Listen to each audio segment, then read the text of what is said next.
Welcome back, parents. Jordan Langdon here with another fantastic guest right here with me in the studio. Her name is Brooke Vincent. Brooke and I met back in May when she invited me to speak to her MOPS group, and the instant I met her, I connected with her. She is a gem.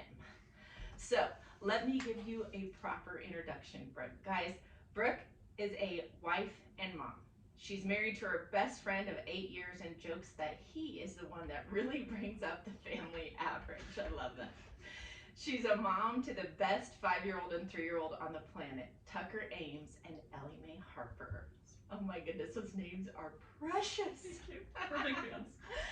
Brooke is originally from Louisiana. However, you are a big fan of Colorado because we don't have humidity or cockroaches, right? Blessings from the Lord. Yes. She has her own private practice here in Denver that she works part-time at as a licensed professional counselor, and she also has a certificate in marriage and family therapy, and she deeply enjoys using her passion for relationships, restoration, and healing, all in the context of families, marriages, and individuals. So over the past 3 years, Brooke has been the coordinator of the Red Rocks Church MOPS group. And as I mentioned, that's how we met. So MOPS stands for Mothers of Preschoolers, right? Yes, ma'am. Okay.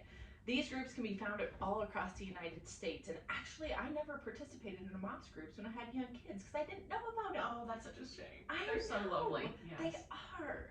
So I went and spoke to Brooke's group just in May, and what I really recognized about you as you spoke to the women was just how you have this huge passion for women and moms finding their place to be seen and known and ultimately to thrive in their roles that God has given them. Yes, absolutely. Totally you. So welcome to the show, Brooke Vincent. Oh, thank you so much, Jordan, for having me. I feel very, very honored to be here. Oh, glad to have you on the show. And you and I were talking about our careers as counselors. You mentioned attachment was something that you were really passionate about, and it took me back to the days of grad school when we learned all about what it meant for an infant to have a secure attachment bond to their primary caregiver and the importance of that so the child could develop adequate social and emotional skills.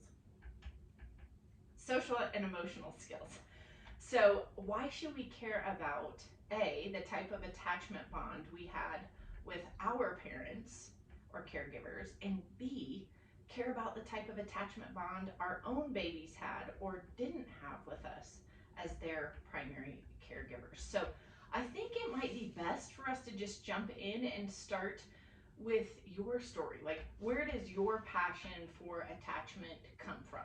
Yes, that's a great place to start. It's interesting. If I wasn't a mom, I'd be passionate about attachment and emotional intelligence and all these beautiful things as a therapist and as an individual. And if I wasn't a therapist, I would be passionate about this as an individual and as a mom because they are so convoluted together and they impact each other in just a myriad of ways. And I see this in my practice every single day, and I see it in my home every single day.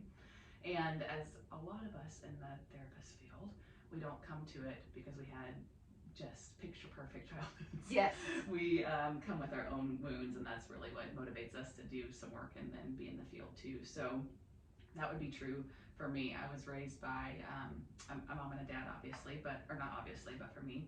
And my mom, she had a really horrendous childhood, very abusive. And that really affected her in pretty traumatic ways, obviously.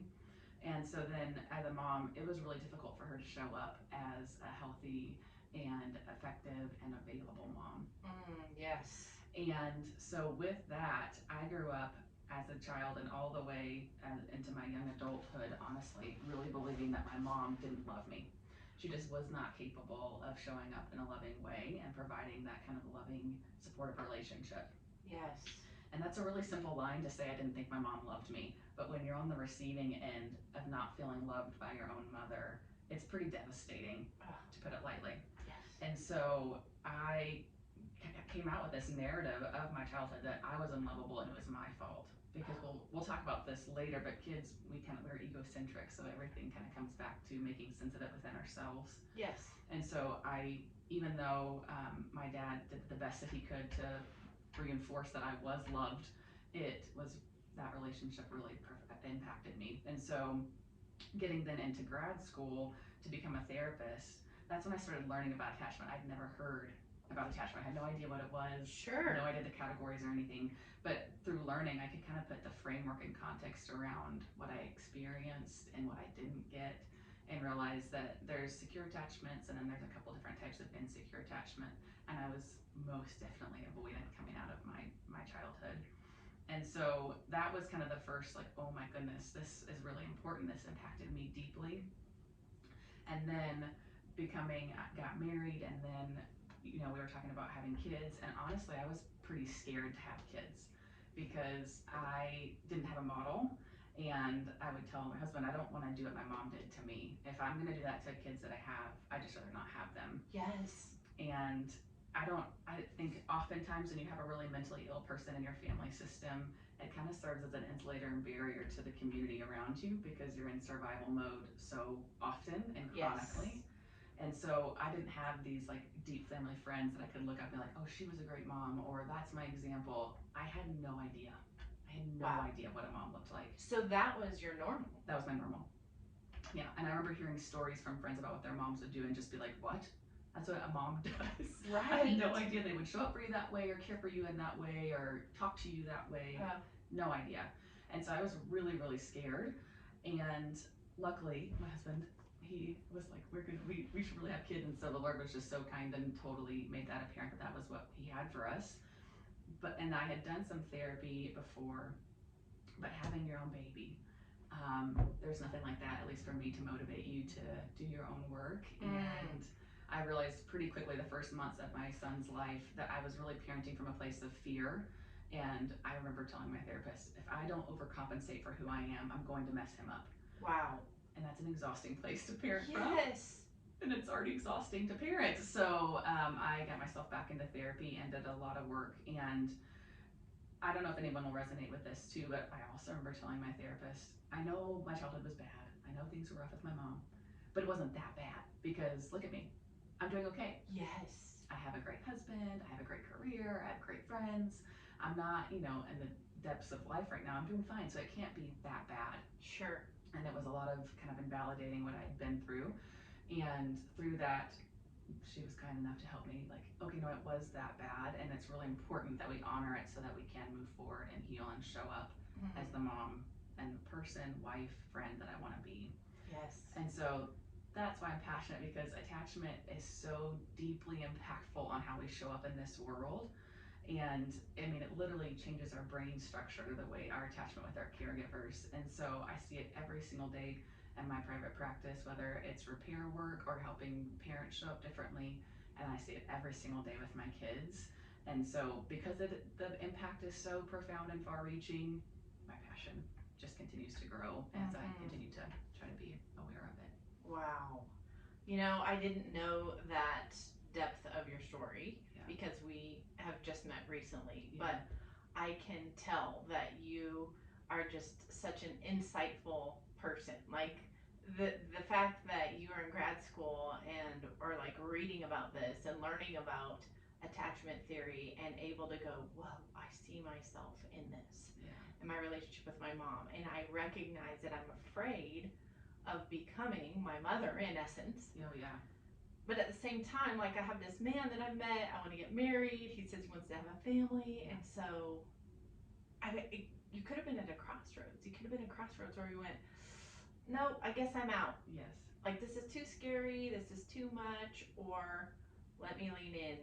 It seems like, this is like a best friend relationship I have with this man. Yeah. He is obviously a rock for you, and like, we can do this. Yes. Like, you have the power within you and with help to overcome this and be a great mother. Yes. Yes, and I think the Lord played a huge role in that too, because it's like, I have more for you. This is not your identity. This is not who I've spoken for you to be. And so it is really scary to look at your past. It feels very daunting, of all the pain and all the hurt and the reality that's there. And so I'm very grateful for that motivation with my kids and from the Lord, and then finding that own motivation for myself, that I deserve that healing too. I tell that to clients all the time. You deserve this. Obviously you want different for your family, but your own heart deserves this. And so really I feel very grateful for that. Yes. Wow. And so you're momming it now. You have a 5-year-old and a 3-year-old. Yes. You say you notice like this attachment thing play out with them every day. Give us a couple of examples of just like what you notice on the daily with your kids when it comes to this idea of the secure bond.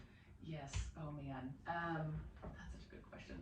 I think the quality time that we spend with them, and then hearing that like reflected back. I tell my son every single night before, and my daughter, not just my son, but he's a little bit older, so he talks back more as far as conversation. But every single night, buddy, I'm so glad I get to be your mom. I'm so glad God gave you to me and I get to be your mom. And he started to say back, I'm so glad I get to be your kid. Aww. And so I think the reciprocity that they feel, the safety that they feel whenever they're being their silly, goofy selves. My husband and I just look at each other and we're just so grateful because they feel some safety to be this kind of crazy version of themselves and to be silly and to get it wrong. We do a lot of like, they will make it right on their own, you know, when they mess up with a sibling or they do something they shouldn't do, they're prompted to make it right because they feel the safety that we get it wrong. I'll talk about this later too, but my husband and I are very intentional about repairing it with our children when we get it wrong. Yes. And seeing their little, like my son will literally, and my daughter will be like, thanks mom. And just that it sinks in so deeply. So I was just actually out with some friends, and I had my kids with me, and one of the moms was like, oh my goodness, your son is like looking me in the eyes and talking to me. And I'm like, yeah, we really focus on eye contact and that connection and making sure they feel comfortable showing up as themselves and connecting with another human being.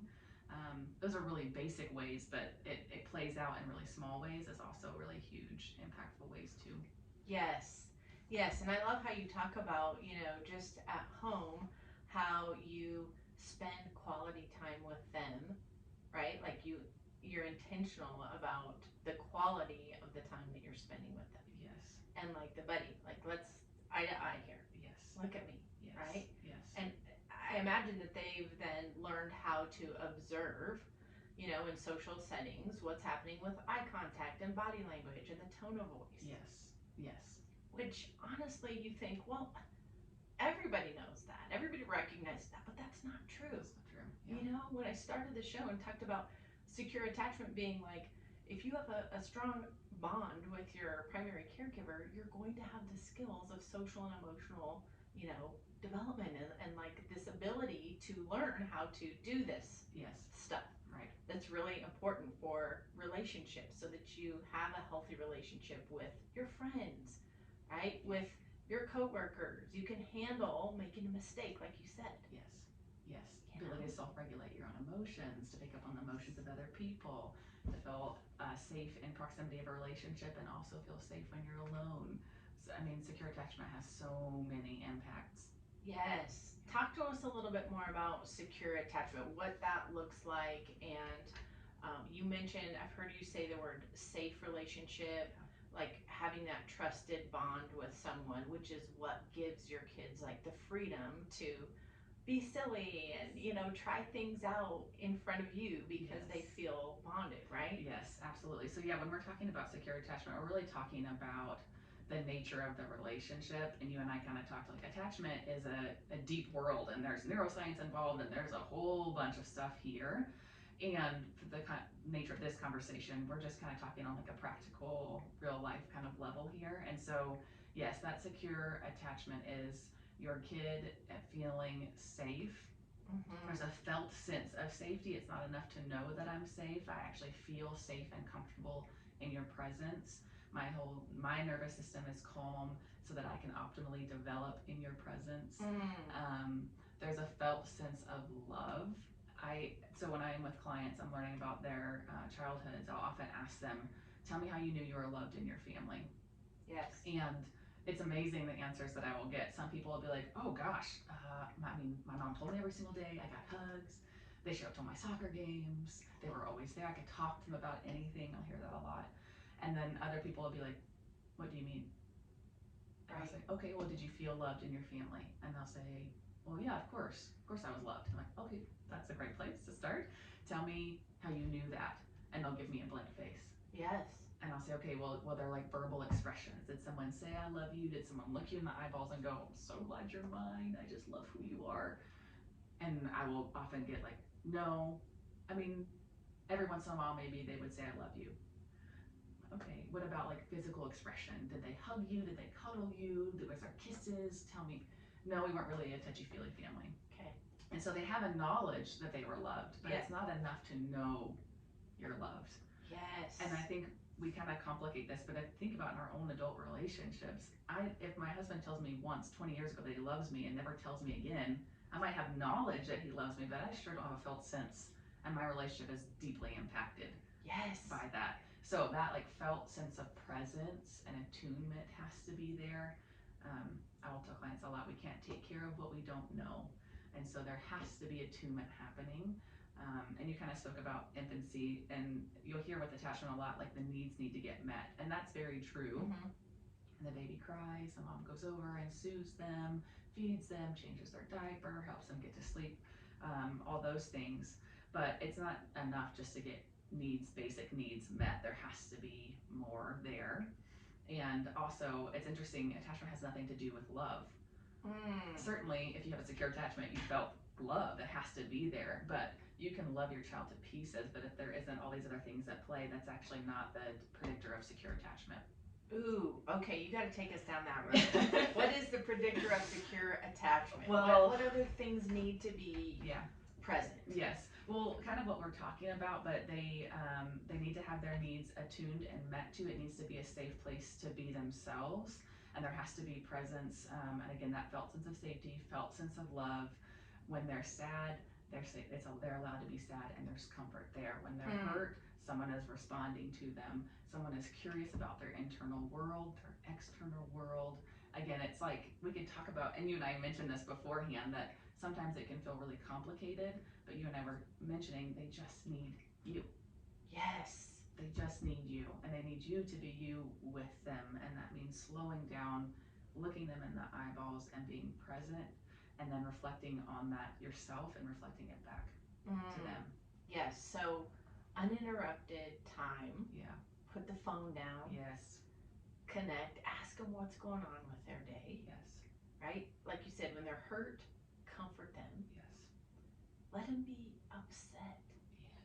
You know, I think of all the time, like if I'm upset with something and I'm overwhelmed and my emotions are a 10 on a scale of 1 to 10, and 10's the worst, and my husband's in the room and he's like, you need to probably go over there in that corner and sit down for a good 30 minutes and then come back to me when you're ready. Yes. That would terrify me. That would just destroy. Exactly. Yes. And I'm an adult. Yes. But oftentimes I think we do that with our kids when they're showing a big emotion. It's like, well, you need to go over there. That's not accepted here. And so you need to be in timeout. And when you think you have yourself together, in my eyes, then you are permitted to come back into the family. You're acceptable at that point. Right. Yes. Oh, I'm like so passionate about this. So yeah, this is a huge piece, is that kids, they don't have an ability to regulate their emotions. I just saw a colleague was putting out some stuff, and she has this great line of, kids don't choose their emotions. Just like adults, we don't choose our emotions. Right. We choose what we do with them. Yes. But again, I'll tell clients all the time, emotions aren't right, wrong, bad, immoral. They just are. Yes. What we do with them can be. And so with kids, it's our job to teach them emotional regulation. And they don't know that. And one of my favorite books will talk about how, like, when they are tantruming, someone has to be the adult in the room. Yes. Someone has to stay the adult. Yes. And oftentimes we match them, and we're just like, we just want them to contain. It's inconvenient. It's draining on a practical level. It is so hard when there's tantrums a million times a day. Or you get embarrassed if you're out in public, and so it's like, just stop this no matter what, so I'm not embarrassed. Absolutely. And we think that if a lot of times I'll hear, well, if I let them do that, I'm just enabling that tantrum, or they're just going to learn that if they do this, they'll get their way. And being a sense of support and safety is not enabling them. You're actually teaching them how to regulate themselves. Yes. And building their own ability to regulate down the road. And so we do a lot, because we're in the toddler stage, obviously. So tantrums are developmentally appropriate. They have to happen. Kids have to discharge their emotions and all of their feelings.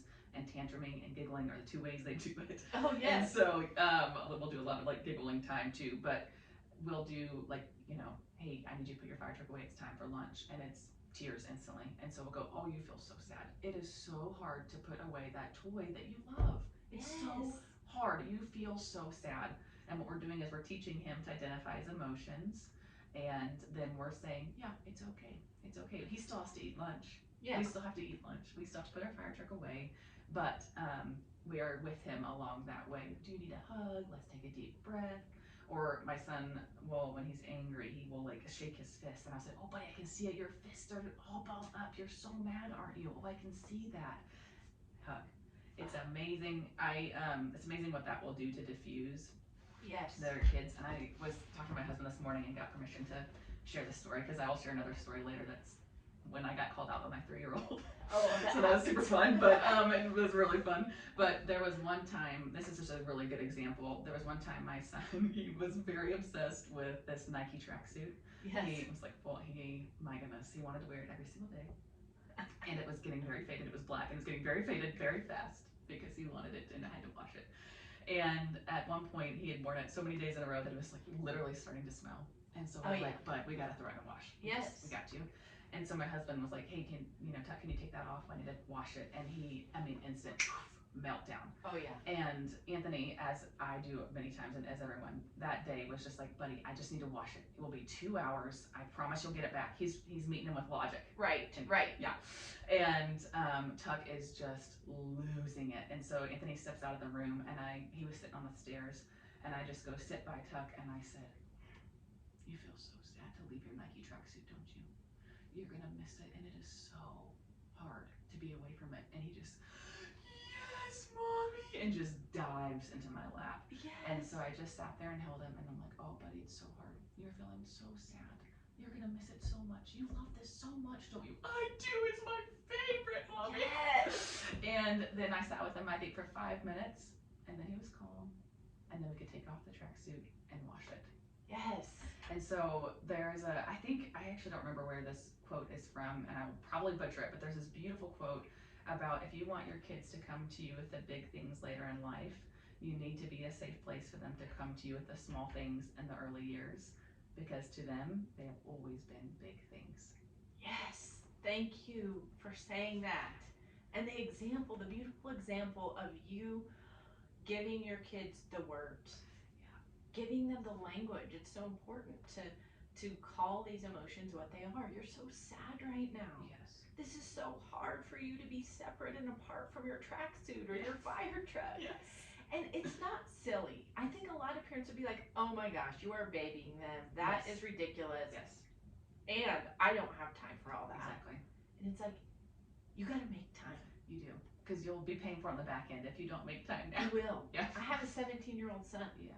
He comes to me with big stuff. Yes. I'm so grateful for that, but it's not by accident. It's not like, oh, he just doesn't have anyone to tell this stuff to. Because even if they don't have that secure attachment, they don't feel safe.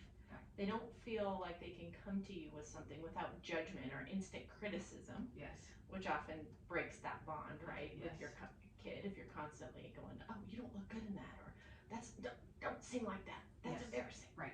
You just shut them down. Yes. Or it's not that big of a deal. It's just a fire truck. You'll get it back after lunch. Yes. Yes. We're meeting them with logic, but it is the big deal to them. It is a big deal. It is. And like you said, if you continue to do this throughout their childhood and give them the language, show them the comfort, validate what they're going through, then they're able to do that for themselves forever as adults. Yes, absolutely. And I mean, it's a big, if we have reactions, and I am tempted to this, and this is something because I did not obviously get this in my childhood, and so this is something that I've had to really work on. But if we are like, they're tantruming or they're sad about something that, as an adult, it is irrational, but it's very rational to them in their little worlds. They can then often internalize that I'm bad if I'm sad. I'm bad if I'm angry. It's not okay to feel these things. And I see that every single day in my private practice as adults, having a really hard time expressing anger, being scared of it, feeling bad for feeling angry. it has a really big impact on how they view themselves too. And so, yeah, it's again, the impact is endless. Yes, it is. But another thought I just had was there's a really, like, especially I hear a lot of times, well, I don't want to be a permissive parent. I want them to just let it get away with everything. And of course, kids need structure. They need that. They thrive, and they will flounder without it. Absolutely. But I read somewhere that you are allowed to put up a boundary with your kids. So, i.e., you need to put your fire truck away while we eat lunch, and they're allowed to have a reaction to it. Yes, that's perfect. Yeah. It's both and. Yes. It's I'm validating your feelings. Yes. And I know what's best. Yes. And we're only going to do one thing at a time in the moment. Yes. Right? We're going to eat, and then when we're done eating, we're going to play. Yeah. Like, this is good. This is good structure. It's good boundaries, and you got guardrails, but I'm not screaming at you, and you're not getting disciplined every 20 minutes. Yeah. Because of your behavior. Exactly. Or your emotions that are inconvenient for me. Yes. Oh my goodness. It just makes me think how rushed we are in the day-to-day with our kids. Yes. And how we might just say, you know, like, I just don't have time for this, or you need to hurry up. Right. Right? Like, there's not time for you to be a child, for you to process your emotions, for you to have any validation or comfort. Yes. Figure it out. Like, go over that's just coming up for me now. It's like, think about, like, encountering other families. It's like, no, go over there, get yourself together, and then come back, and Right. then we can move on. Yes. Yes. Oh. Yes.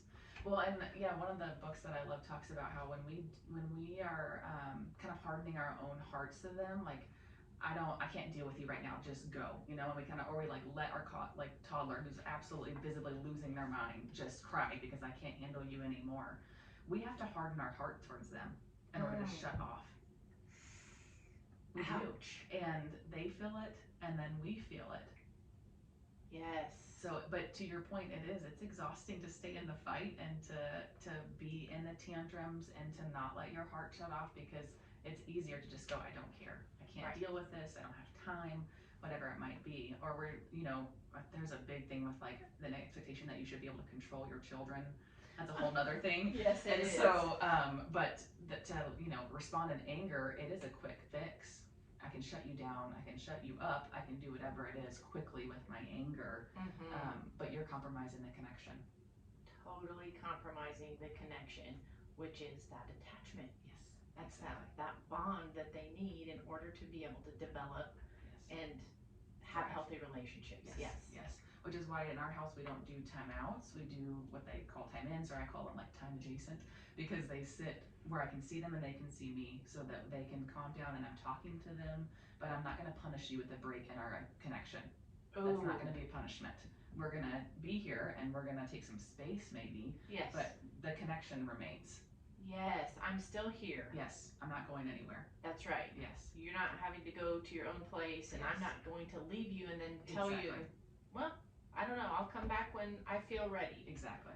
That, to me, is like holding your child emotionally hostage. It is. Right? Yes. You just stay here. Right. I gotta get away from you. Yes. ...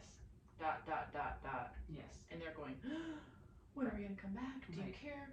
Do you love me? Do you think I'm bad? Yes. And we're just going, well, I'm bad. Yeah. I'm just gonna get out of here and take my own time, and when I feel ready, then I'll come back to you. Exactly. Ooh, that breaks the bond. Yes, it does. Gosh, there's so many things we can do. There is so many things we can do. Right? You've given us some really good ideas about the time in, the time adjacent, like stay there with your kid. Yes. I remember doing a Love and Logic class years ago when my oldest was young, and just thinking, like, this feels so silly to, like, model back their emotions, you know, like it's not comfortable for me to be like, oh, I know you're so mad about this because it's the rubber ducky or whatever, the fire truck. Yes. But I pushed past that and I tried it, and I was like, this is amazing for both of us, because if I will get over my own, you know, worry about feeling silly or like whatever it is, and just join him in his emotions, it validates him immediately, like instantly. I mean, within minutes. Yes. It's just like this plug that was open, and then you connected something to it, and it's like, whoa. Oh yeah. Everything's better.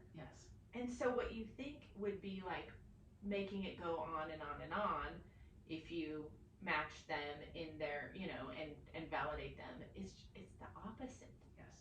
Yes. So I wanted to bring that up just because I ran into that as a parent myself, where I was like, I'm not sure what I think about this, but I guess I'll try it. I'll put on my silly hat and like join them in their 4-year-old, tantrum about the rubber ducky or the fire truck, and then see how this plays out. It really was like, oh, there's no other way to do this. There's no other way. It diffuses tantrums so much quicker. Yeah. So much quicker. Well, and back to the example of like us with our spouse, right? If we're really upset about something and they're the safe person and we're able to go, oh my gosh, I was just so overwhelmed by this and this was so scary for me, and they're able to be like, well, yeah, you've never done that before. Of course it was scary. Yes. I would have been terrified too.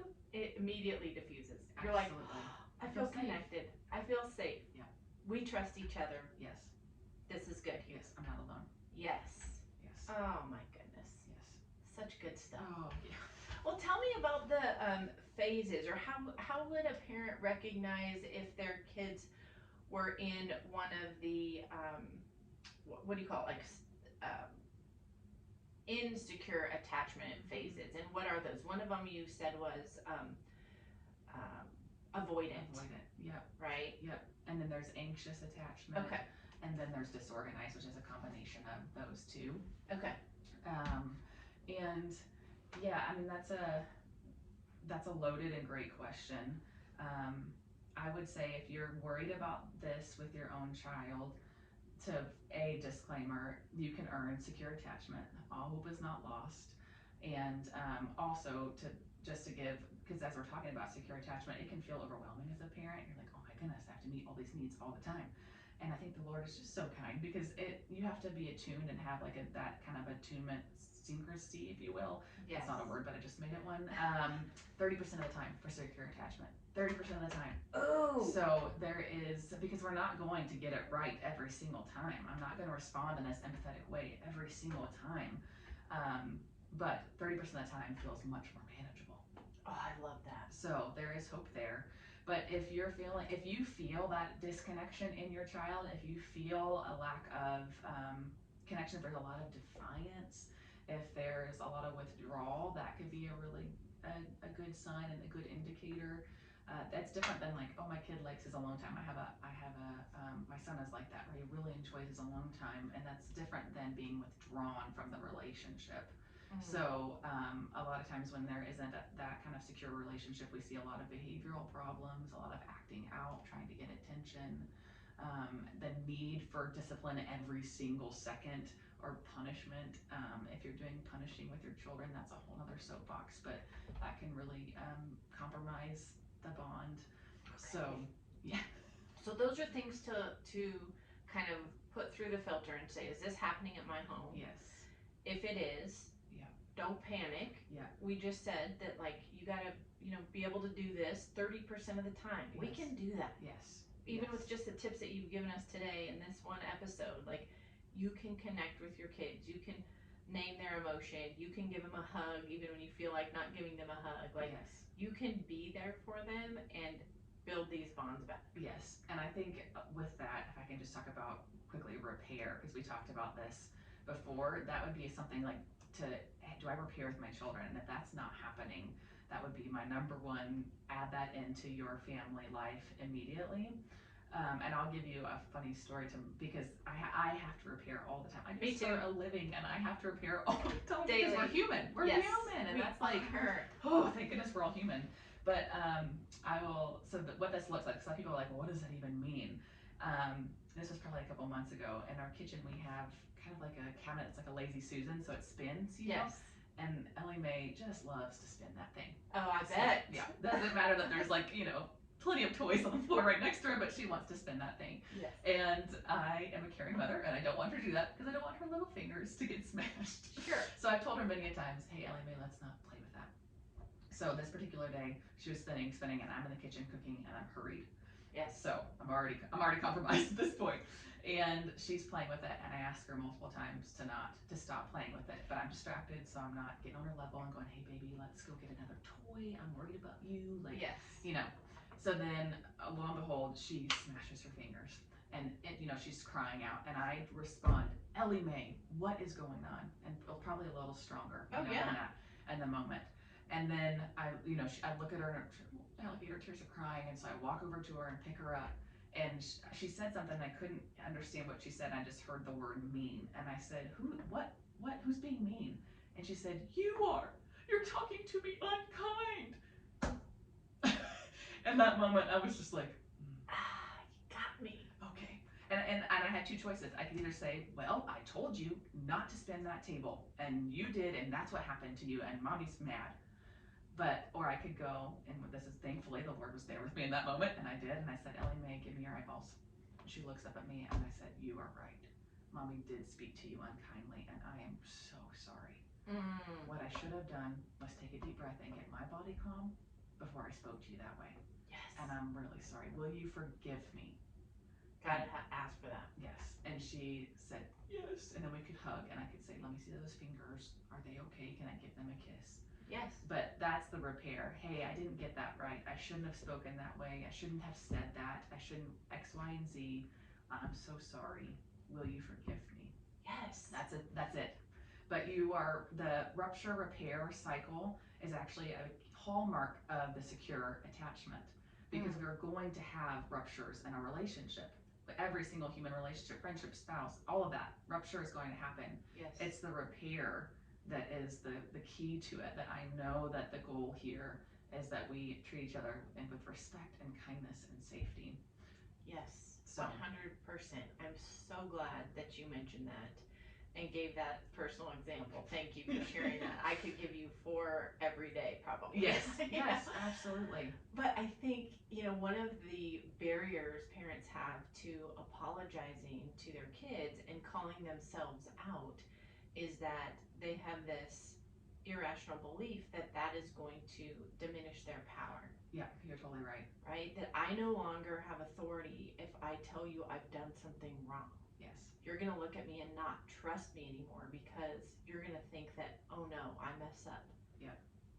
You want your kids to know that you mess up because absolutely, that's telling them they're going to mess up too. And the mess up isn't the big deal. The repair, like you said, after the rupture is 100% necessary. Yes. Yes, and so healthy. So healthy. So because then they're learning to receive the repair as well. Because if you never had that, like in my own marriage, it was really hard for me to receive a repair because that had never happened. And so I would just stay cold and isolated, and he would be, I would joke that he would like fire hose me with apologies, and I would just be like, okay, I'll see you tomorrow. Right. Right. When I go to sleep and then wake up a new person. And because I didn't have this rupture repair. And so it was very foreign to me to accept that influence. But if they grow up knowing that, oh no, people actually, this matters to them, I mattered to them enough for them to come get on my level. Also, that's another thing, don't apologize like standing over to them, crouch down and look them in the eyeballs and say, oh, give them to me, I need them. I need those eyeballs, I'm so sorry. Yes. It sets them up for relationships down the road.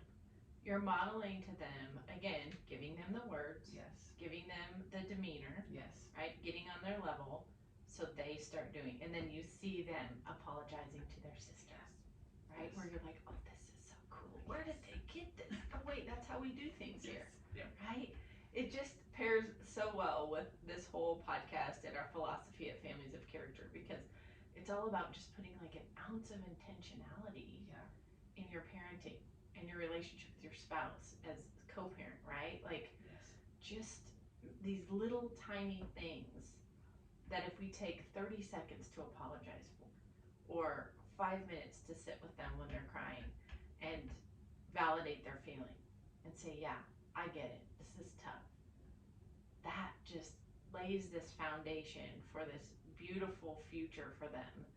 That one, you said, they don't come out knowing, like, having control over their emotions or being able to like choose an emotion, but it gives all of that foundation that you're giving them is helping them to regulate the emotion when it pops up as adults. Exactly. To be able to express it, the emotional language. I mean, so many adults don't even know what's happening in their own bodies or their own hearts, and it's confusing and overwhelming And then you think about that as a kid where you don't know that it's going to be okay, or you don't know how to get that support. Emotions are overwhelming sometimes. They are. And so, yeah, giving them that emotional even language to be able to name and recognize is so huge for children. You are doing such awesome work, more than I even guessed, because again, this is a new relationship between you and I, but like I can just imagine the benefit your clients are getting by going through their own history, having somebody that's been down that road yourself, you know, struggling with that attachment as a child, but then also if they're a parent working with you, then being able to take their own healing and their own restoration work for themselves and then apply it forward to their kids. Yes. Awesome. Such good stuff, Brooke. Oh my gosh. So tell us some about like your favorite books or resources. Yes. I definitely want to hear about some of your favorites. Oh man. So one of my all-time favorites is Peaceful Parent Happy Kids by Dr. Laura Markham, I think. The tagline is a little bit scary. It's how to stop yelling and start connecting. But even if you're not a yelling parent, this is just such a beautiful book because it is about attachment parenting essentially, and how you're parenting from a place of creating that strong connection. It's not a list of like do this, do this, do this. It's a theory of how to connect. And so, and it goes through ages, which is really nice, like 0 to 3, 5 to 12. I mean, it is so awesome. That is my #1 favorite book. My husband loved it. It was like really, it answered a lot of those fears of like, I'm just enabling this, or I don't want to be, you know, soft in my parenting, or they're going to run the house and all these things. So that is, oh my goodness, I passed that book out like hotcakes in my practice. Awesome. Peaceful Parent Happy Kid. Exactly. Okay. Yes. And then the other one is The Whole Brain Child by Dr. Dan Siegel and then Dr. Tina Payne Bryson. And this book is awesome because it talks about the child's brain and how it's wired and how you can connect to it. We kind of reference some things, or a lot of times the child is acting out of their emotional brain, but we try to meet them in their logical brain, and when their emotional side is up here, nothing. Logic is out the door. And so it does a really good job of explaining even brain development, and that can be really helpful for our own expectations as parents. Because a lot of times I expect my 3-year-old to be 13, and then I'm mad that she's not. Right. You should know this by now. Yes, you should not take so long to put your shoes on, or you should know that we don't do that. And they actually don't, because their brains aren't there yet. Yes. So, but it's not, it's really palatable. It's not just like super sciencey. It's very, very palatable and applicable. So I love that one. Whole Brain Child. Whole Brain Child. Okay. And then keeping on with Dan Siegel, I love Parenting from the Inside Out.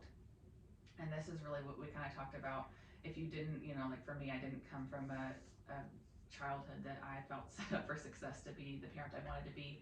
And this is really about that parenting, being aware of your own story, and then parenting from kind of the healed version of that. And so it's really beautiful because whether you came from a secure attachment home or not, you still have your stuff. You were raised by humans, and we all get scathed by our childhood. We do.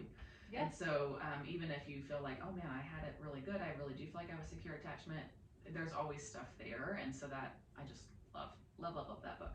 I love that too. And so that's parenting from the inside out. Yes. Being aware of your own story, and then being able to parent out of that healing place. And I will just add for my own self. I mean, I had a very secure bond with my parents. Yes. Able to tell them things, like felt like I had that type of childhood where it was like I felt loved. There were lots of different things that I could say, you know, my parents loved me for these things. However, after I left that secure attachment and was in a relationship and got engaged and got married, and 3 months later my husband said he didn't want to be married and left, that secure bond after 3.5 years was broken like in an instant. Yes. And so that then affects me right down the road. Absolutely. You know, so even if it wasn't your childhood, you had a good childhood, but then something happened to you in college, or, you know, before you got married or had kids. Yes. That also can have a major impact on your relationships and how you parent too. Yes, that's such a good point. Oh, Absolutely. yeah. Absolutely. Okay, good resources. Yes. Parenting from the inside out. Yes. Tell me more. Yes, the last one, actually, total disclaimer, I have not read. It is on my book list to read, but it's called The Conscious Parent. And this is really all about parenting presently. And so I've had a lot of colleagues and actually other clients that have read it and have just spoken so highly of it. So that is definitely another good one. The conscious parent. Yep. Being present. Yes. Putting our stuff down. Yes. Making time to connect. Yes. I love it. You know, I saw a short little Instagram reel that said there are 9 crucial minutes of every day with your kids. Mm-hmm. I was like, what are these? First 3 minutes when they wake up. How you greet them when they first open their eyes in the morning. Yeah. Right? The next one is when you pick them up from school, if they go away for school. Yeah. Like, again, their first encounter with you after they've been separated or away. Yes. Yes. And then the last 3 minutes before they fall asleep at night. Wow. You know, and I thought, even as it relates to this, you know, secure attachment and trying to really form those bonds with our kids, if you start just there, Yes. thinking about those 9 minutes, 3, 3, and 3. Yes. And connecting with your child and giving them a loving experience, like you said, hugs, words, safety to talk about what they want to talk about in that moment. Yes. Non-judgment. Yes. You know, laughing with them, crying with them, you know, like yes. joining them in their emotions. You're definitely 30% yes. of the way there. Absolutely. Absolutely. Yeah, that's such a beautiful thing. And to that point, it's like play is so important with your kids too, and being curious about their worlds. I can't tell you, like, just the curiosity and being open for them and to them to feel that is so huge. And it does take a lot of, like, I'm just thinking last night I was putting the kids down by myself because Anthony was out doing all the very hard yard work that we needed him to do. Yes. And so I had bedtime duty. And I get my daughter down and then was putting Tuck down, and I put him down, we say our prayers, we do the whole thing, and bedtime routine is done, so it's my time to leave. Yes. And it's past bedtime and I'm tired. And he's like, Mommy, will you snuggle with me? And like half of me is like, oh, absolutely. The half of me is like, I'm tired. Yeah. I want to take a shower. And so again, in that moment I have a choice, but I said, yeah, buddy, thanks so much for asking. I would love to snuggle with you.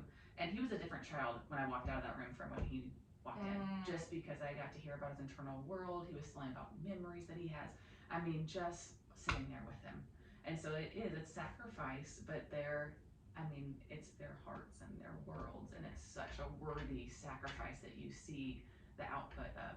So yes, I'm glad you used the word sacrifice too, because parenting is a sacrifice. Yes. Right? You're often giving up your time and your things that you would rather be doing to attend to your child. But that is, if you think about it, the definition of love is serving someone else, right? You put your shower on hold for 15 minutes to be with him, and that is love to him. It's like, my mom stayed an extra 15 minutes here. Yes. Right? So yes, it's sacrificial. It's like we will have the rest of our lives to do, you know, a lot of things that, you know, take back that 15-minute shower every night when nobody's home. Yes. If nobody's living with us anymore. Right. Right? So we can do it. We can buckle down. Yes. I mean, I'm not saying we shouldn't, you know, take time to care for ourselves. Absolutely. We have to do that. We have to. Yes. Especially when they're asking for it, though. We got to give them a little of that time and that secure bonding. Yes. And then go. Yes. Absolutely. Absolutely. This has been awesome, Brooke. Your personal stories, your history, you've been there, you've healed, and I'm sure continue to heal. Yeah. You know, on a regular basis, just taking a look at it and being aware of some of your patterns and what you continue to work on a daily basis in parenting and being a wife and all of that. Yes. But also just your expertise. You know, you've been trained in this and you're equipped to, you know, recognize these patterns in other people and be able to really lead them down the path of healing. And so I'd love for you to just kind of tell people, like, if they want to work with you. I know you work with adults only, right? Yes. Yep. Okay. Yep. I work with some kids in the family context, but right now I don't see a ton of families. But yes, adults and couples. Yeah. So how would somebody find you if they wanted to do some therapy with you? And are you virtual or in person only? Oh yeah, that's great. I do both. Oftentimes people are virtual just out of convenience, so you can do both in person or virtual. And then they can just go to brookvincentcounseling.com, and all my information is there. Awesome. Yeah. We have that linked in our show notes. So if you're listening now, you can go to our show notes and click on her website and get right to her. Yes. And then will you just tell our community a little bit about MOPS? Oh yeah. Since I didn't have the experience, Yes. this is such a resource for our moms out there. It really is, yes. So to your point, there are MOPS all over the world actually, and different churches will host them. Red Rocks has like 4 different MOPS groups at different campuses and sometimes there's like I was a part of the evening MOPS group for working moms primarily. So there's daytime groups, but it really is for mothers of preschoolers. So you're talking about like in utero to about 5 years before they go to kindergarten. That's MOPS, and it really is just a place to come and be a mom and connect with other moms, learn about content about motherhood, about your own self, spirituality, all these things. But the goal is connection and community, because motherhood can be so isolating. Yes. And it can feel so lonely and so overwhelming. And MOPS is really where I just thrived and was like, oh my goodness, you too, you struggle with that, or your kid's doing that. What do people do for teething babies? I mean, it's just a resource and a place to feel seen and to grow and to be safe, to be you in motherhood. So it's a beautiful thing. And you can just go to mops.org, honestly, and type in your zip code, and it will bring up all the different locations about MOPS groups in your area too. Perfect. Mops.org. Yes. That is linked in our show notes as well, so you can click through and find a group near you. Community is so important. So important. It's so vital that we connect with other parents that are intentional and like-minded and want better for their families. Yes, yes. So important. So thank you, Brooke, from the bottom of my heart, for sharing all that you did with us, enlightening us, giving us the wisdom to understand, but also the resources to engage our will so that we can act in a different way with our kids, not just kind of know these things and hope for the best. Yes. Oh, well, it's, again, such an honor to be here. So thank you so much for having me, Jordan. Absolutely. Listen, guys, if you want a simple way to connect with your kids, just right off the bat, that doesn't involve screen time, we have a new kids journal out. It's called The Best Me I Can Be. If you haven't purchased a copy of it, it's $20. You know, we talked about the 9 minutes of the day that are important. 3 minutes in the morning, 3, at lunchtime in the summer, or after school during the school year, and then again at bedtime. This journal can be something that you can use with your kids and read with them and get inside their minds. There's prompting questions and great stories about kids that have overcome things or struggled with things and then gotten through them. There's things about emotional regulation in there and how they can kind of develop that executive functioning to learn how to plan things and accomplish things and to know how to express themselves when they're feeling a certain sort of way. So that is a way that you can foster a secure attachment with your kids as well. You can foster a sense of attachment with your kids as well by connecting through that kids journal. So you can find that at familiesofcharacter.com. I will also link that in our show notes today as well. We have our own Families of Character parent community on Facebook. So join our group. Go to Facebook and search up the Thrive community by Families of Character, or click the link in our notes and join our group of parents. We need each other, and this is where we post new resources and helpful tips, and I'll go live in the group. So that's available to you as well. Parents, you've got this. 30% of your time connected, there, available. Dial it up a notch. You've got this, and we'll catch you on another episode of the Families of Character show.